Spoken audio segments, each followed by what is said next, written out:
Ang araw sa atin lahat mga kababayan. Ngayon ay magluto naman ako ng masarap na ulam, chicken calderita. So mga kababayan, ito na yung mantika, inanda ko na. So samahan niyo ako magluto mga kababayan.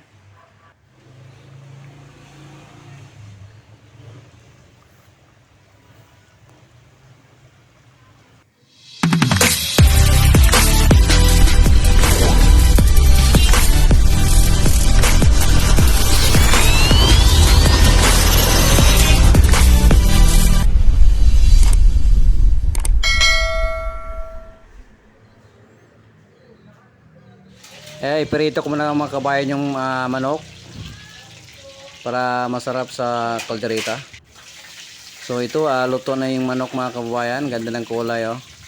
Masarap kasi yung chicken calderita pag iperito mo na yung manok. Medyo crunchy siya. At siyempre isunod ko na rin pinariperito mga kabayan yung patatas at saka carrots.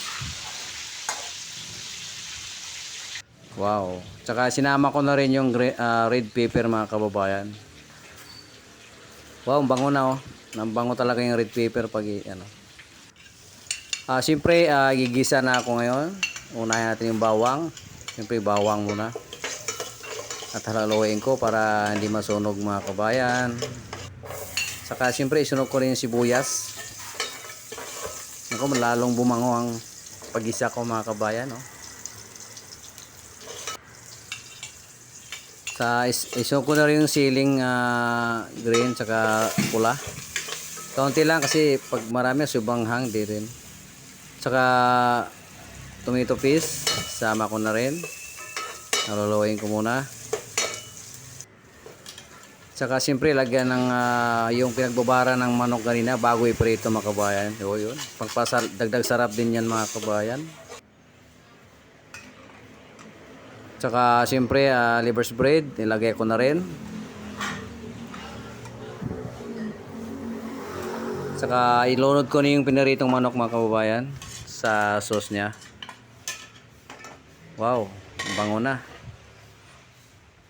Saka ang ganda ng kulay mga kabayan, parang saka ilagay ko na rin yung gulay na pinarito ko rin na carrot saka potato, red pepper.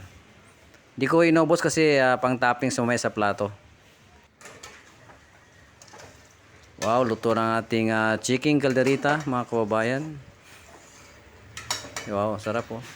Ito naman pwedeng beef calderita, di ba? Pwedeng manok. Ito manok ginawa ko.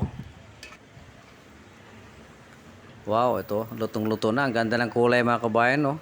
Siyempre ang kasunod nito mga kababayan ay kainan na. Kaya kumuha kayong plato sa inyong bahay at kumain tayo. Thank you for watching.